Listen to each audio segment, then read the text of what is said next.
Cada vez mais nos deparamos com histórias terríveis de pessoas que foram falsamente acusadas de estupro, assédio ou agressão e que acabaram tendo a vida destruída por conta disso, às vezes literalmente. Mesmo assim, os autores das falsas acusações dificilmente são punidos e, inclusive, há grupos políticos que defendem essa prática. E atenção, defendem não significa apoiem, eles defendem no sentido de impedir que algo seja feito a respeito. Mas como é possível que um crime tão grave quanto o de acusar alguém de ter cometido um crime hediondo siga sem ser devidamente punido? Bom, o feminismo gosta de dizer que existe uma tal de cultura do estupro, para enfatizar que esse é um crime que não está sendo devidamente controlado. Porém, o termo parece um tanto falacioso, uma vez que é de conhecimento geral que nem mesmo os piores criminosos toleram o crime de estupro. Todo mundo aqui sabe muito bem o que acontece com o estuprador na cadeia. Então, como é que pode ser minimamente aceitável acusar alguém falsamente de um crime que nem mesmo os piores criminosos aceitam? Será que é por causa da cultura das falsas acusações?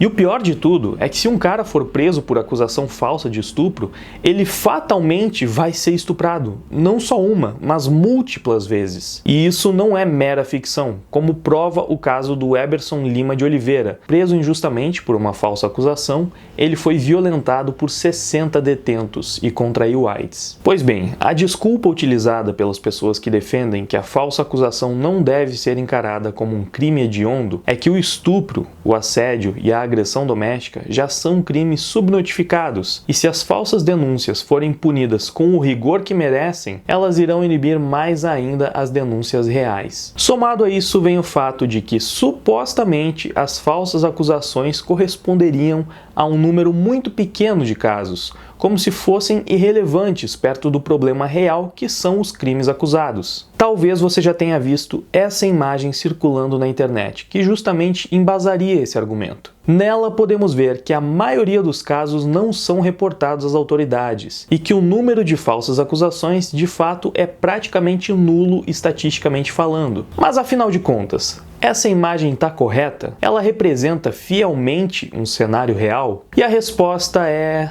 não. Provavelmente você não está surpreso, né? Bom, essa imagem de fato foi montada com base em dados reais, porém, ela é no mínimo muito desonesta. É praticamente impossível dizer com precisão qual a proporção real entre falsas denúncias e denúncias verdadeiras, porque o resultado de estudos sobre o tema variam de 1,5% a 90%, dependendo do método utilizado. Não, você não entendeu errado. Existem estudos que apontam que 1,5% das denúncias são falsas e outros que apontam para 90%. O que significa que apenas pegando um estudo aleatório e apontando o resultado percentual dele, a gente não prova basicamente nada. Por isso, a gente precisa entender qual o critério utilizado para quantificar falsas acusações. Vamos começar justamente pelo critério utilizado nessa imagem aqui e entender o porquê dela ser tão desonesta. Os estudos que apontam percentuais tão baixos de falsas acusações são aqueles que levam em conta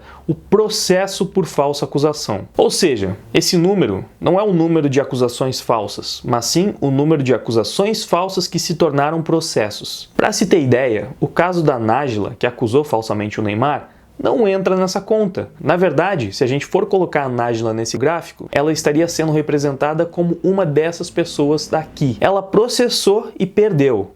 O Neymar ainda não abriu um processo contra a Najila, mas se abrir, não vai ser por falsa acusação de estupro, e sim por calúnia e difamação. Quer outro exemplo de caso que não apareceria no gráfico? Esse aqui. The girls tried to accuse the man of sexual assault, a move he says could have ruined his life. Scott Frolick has more.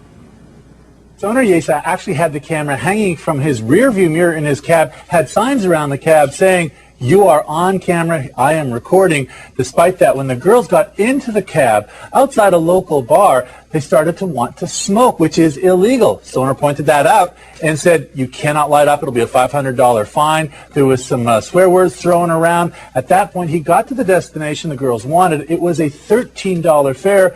The girls said, "We're not going to pay." He threatened to call the police. That's when the girls said to the bystanders nearby that the cab driver had tried to assault them. They called police. But I want you to listen and watch the girls inside the cab. You can see some of the videotape for yourself. Here it is. No, you. I'm not What? for you.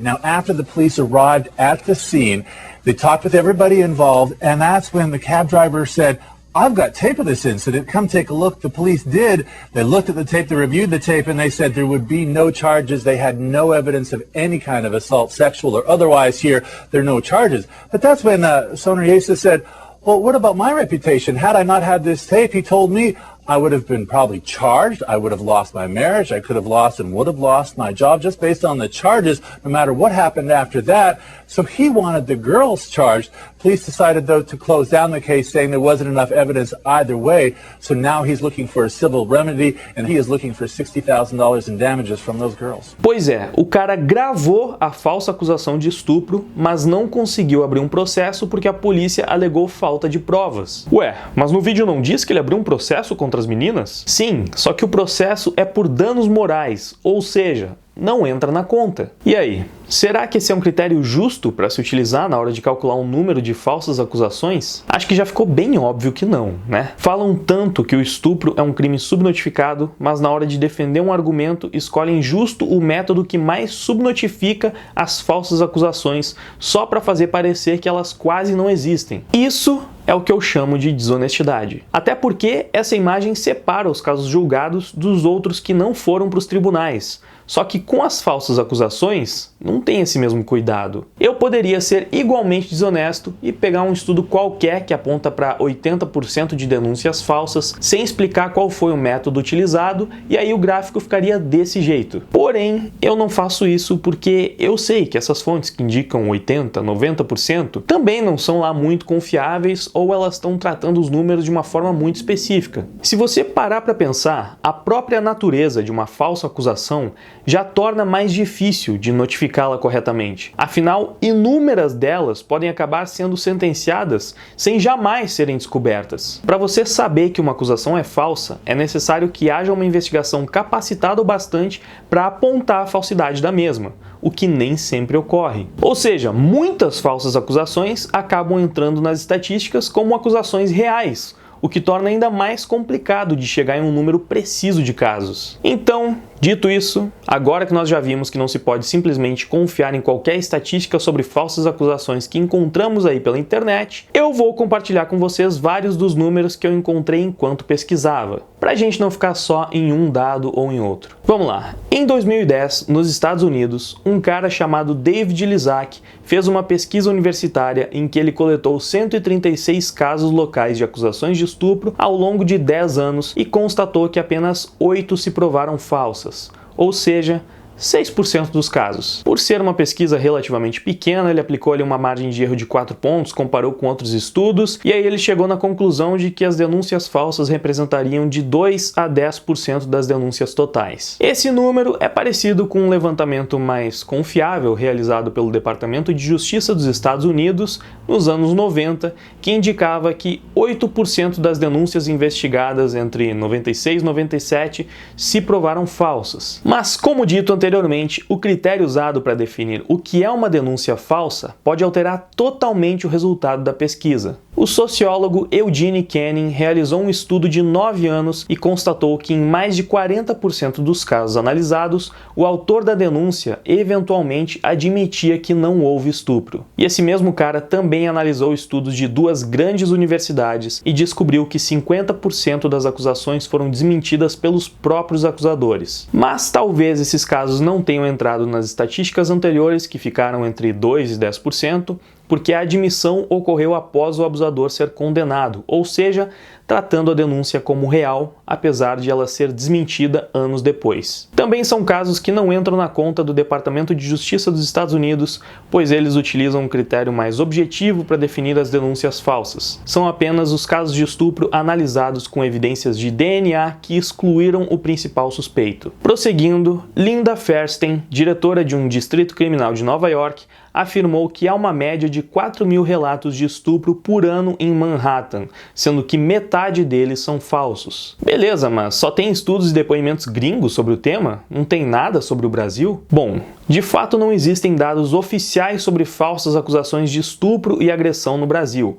mas existem alguns relatos e estudos realizados por alguns profissionais. Em 2012, a psicóloga forense do Tribunal de Justiça, Glícia Barbosa de Matos Brasil, afirmou que 80% das denúncias de abuso sexual que chegaram até ela eram falsas. No entanto, há um porém aí que muitas vezes não é divulgado. A psicóloga se referia apenas aos casos de abuso infantil. O tema que ela tratava, inclusive, era a alienação parental. A psicóloga relatou que na maior parte das denúncias, o casal vinha de um divórcio e a mãe alegava o abuso paterno para garantir que o pai não pudesse se aproximar do filho. O psicólogo Lindomar Darós, que atua na Vara da Infância e Adolescência de São Gonçalo, corrobora em parte com o discurso de Glícia e aponta que, segundo ele, 50% das denúncias de abuso sexual recebidas são forjadas. Em 2014, a psicóloga e advogada Alexandra Ullmann afirmou que a média de falsas acusações de abuso sexual no Rio de Janeiro é de 7 a cada 10. E em 2017 tivemos ainda a declaração da juíza Gleide Bispo Santos, que é responsável pela primeira vara da infância e da juventude de Cuiabá, afirmando que por lá o cenário é idêntico. Ou seja, no mínimo, nas varas familiares, está bem claro que as falsas denúncias são equivalentes, se não até mais numerosas do que as denúncias reais. Sem contar que esse é um fenômeno que tem crescido a cada ano. Essas são as informações mais relevantes que eu encontrei sobre o tema, o que significa que, na maior parte dos casos, a gente está usando como base pesquisas gringas com metodologias específicas e muitas vezes pouco confiáveis para pautar a discussão. É impossível afirmar com convicção que mais da metade das acusações de estupro são falsas, como muitos estudos apontam, da mesma forma que é impossível afirmar que as acusações falsas são a minoria, como outros estudos apontam. Porém, ao que tudo indica, o número de acusações falsas é grande o suficiente para ser levado a sério e duramente criminalizado o mais rápido possível. É verdade que punir uma falsa acusação pode inibir alguém de fazer uma acusação real? Bom, pode ser sim que isso aconteça. Porém, também é verdade que não punir uma falsa acusação dá margem para que cada vez mais essa prática se popularize. Sem contar que a punição de um crime hediondo não pode servir de justificativa para não punição de outro crime hediondo. É como se a gente decidisse não punir o homicídio,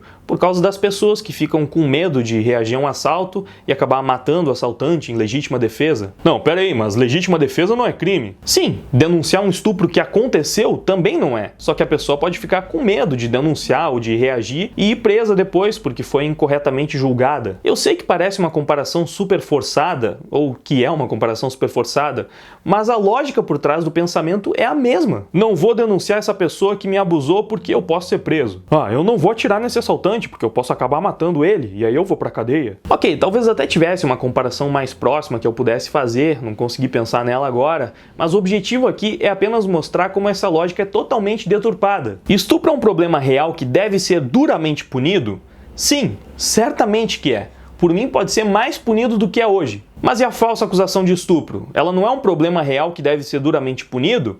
Sim, também é. Pronto, acabou a discussão. Como eu disse no começo do vídeo, muitas pessoas já tiveram a vida totalmente destruída por causa de uma falsa acusação. Essa semana mesmo, um cara se matou por causa disso. E eu fiquei sabendo recentemente de um menino que morreu espancado porque acusaram ele falsamente também. E os responsáveis por esses absurdos, as pessoas que inventaram a mentira, que acusaram falsamente, estão aí, bem de boas, vivendo as suas vidas como se nada tivesse acontecido, como se não fossem responsáveis por ter acabado com a vida de outro ser humano. Isso é hediondo e deve ser tratado como tal, você gostando ou não. Enfim, galera, esse foi o vídeo de hoje. Eu espero que tenha sido bem informativo para vocês, que tenha trazido números aí que possam alimentar discussões saudáveis sobre o tema e que a gente possa discutir com base mais em fatos, dados e estudos e não só com base em achismos e pegando imagens que a gente nem sabe quais são as fontes, de onde veio aquele estudo, por que tá assim daquele jeito. Bom, é isso. No mais, deixa aquele like. Esse vídeo deu trabalho para fazer, então vai ser muito bom se você puder deixar um like, um comentário, compartilhar aí com seus amigos, com outras pessoas. Se você puder, também me ajudaria muito se doasse pro meu Apoia-se. O link tá ali na descrição do vídeo, então, por favor, dá essa força. E se não puder, também me ajuda se você for lá no meu Deezer, Spotify, escutar as minhas músicas, porque realmente vai me dar uma força bem legal. No mais, é aquela coisa, né? Se inscreve no canal, ativa o sininho para receber todas as notificações. E é isso. Muito obrigado pela audiência, por ter assistido o vídeo até aqui. Agora eu vou indo. Valeu, até mais. Fui!